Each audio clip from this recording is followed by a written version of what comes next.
নমস্কাৰ মোৰ ইউটিউব চেনেললৈ আপোনালোকক স্বাগতম জনাইছোঁ। আজি মোৰ এইটো প্ৰথম ভিডিঅ' আশা কৰোঁ আপোনালোকে ভাল পাব।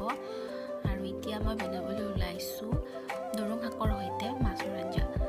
আৰু এতিয়া মই কেৰাহীত তেল অকণমান দি তাত পিঁয়াজ আৰু জলকীয়া অলপ ভাজি লৈছোঁ। অকণমান ৰঙচুৱা কৰি লোৱালৈ ভাজি ল'ম।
আৰু এতিয়া ইয়াত এড কৰিছোঁ জালুকৰ গুড়ি।